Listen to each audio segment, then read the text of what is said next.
Thank you very much. So first I'll say something regarding Commander Fiak, and that is, I saw your video. Where are you? There he is. Okay. I saw that video. That was pretty exciting. That was pretty cool. I liked it.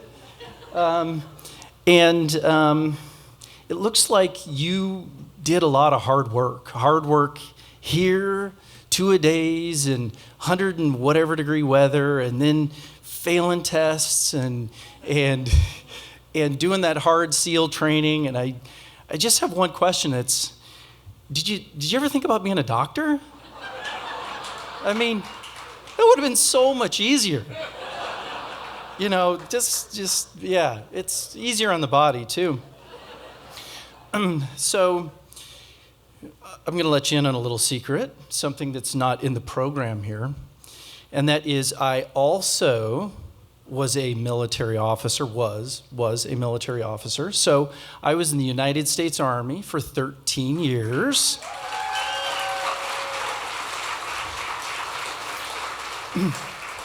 I attained the rank of lieutenant colonel and separated in 2016 to come here. And whatever you saw of those videos, I can tell you the United States Army Medical Corps is way harder.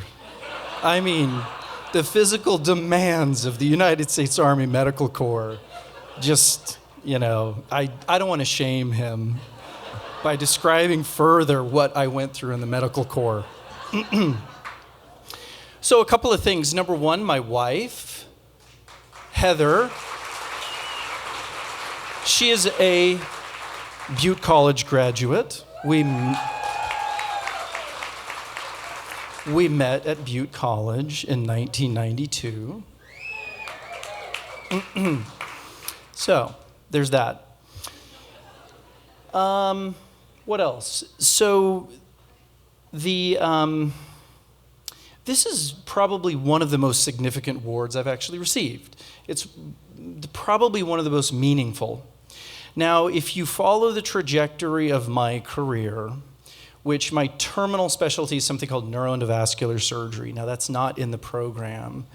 I'm a little disappointed about that, but it's neuroendovascular surgery. It's a procedural specialty which is minimally invasive, and I basically go through the arteries to fix problems in people's brains and necks. I reconstruct arteries, I treat aneurysms, pull clots out for strokes, that sort of thing. I did 2 of those this morning before I came here. And so it takes a long time to get there. And along the way, there are a lot of opportunities for awards and recognition. And you start out in college, and if you get really good grades, you might get some award and recognition. And then you go to medical school, and if you get really good grades, and maybe if you score high on some licensing exams and other specialized exams, you get maybe some more awards and recognition. And then you go and do residency, and if you do a really good job and you impress some attendings, maybe you publish some research, you get some more awards and recognition. And then you get to your first fellowship, which is vascular neurology, and nobody cares anymore. They just don't care. The time for award and recognition has passed. And then you do your second fellowship, which is neuroendovascular surgery, and still no one cares. And at that point in time, they tell you, why don't you get a job? It's a very, very, very long process from 1992 to 2012 when I finished my subspecialty training. And so you get a lot of opportunity for award and recognition, but it's quite different to be recognized because you got a good grade or you scored well on a test versus to bring something to a community that has a huge impact on people's lives. And one of the reasons I came here is because I figured, where could I be the most impactful? Where could what I do really change people's lives and instantaneously have an impact on a region that was essentially underserved for this particular subspecialty? And that was what drove me to come to this area.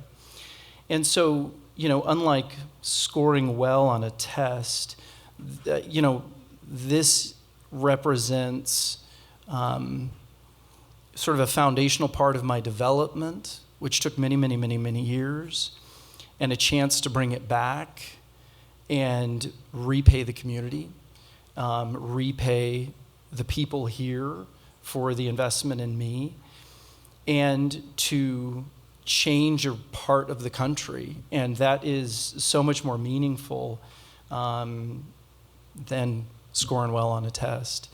And so I very much appreciate this. This means a very, very, very great deal to me. And this will be a very memorable moment. And I hope that my story is inspirational for people to say that you can achieve these incredible things, and you can pursue these dreams and hopefully not fail tests 6 times. But if you do, that's okay, as long as you get where you want to go. But to me, Butte College is a part of my life, not just because I met my wife there. I remember my dad sitting right there, taking me to Butte College football games for years. We went to Butte College football games, watched some of the incredible teams. And it's been a full part of my life that, has in large part sort of been dormant and been quiet for many years, having left the campus in 1995 and returned to Reading in 2016. But it's just such an incredible memory. It's an incredible transformative part for me to go from that awkward, unconfident 15 or 16-year-old in 1992, and to come on the campus and to develop this incredible rapport with the instructors that I had there.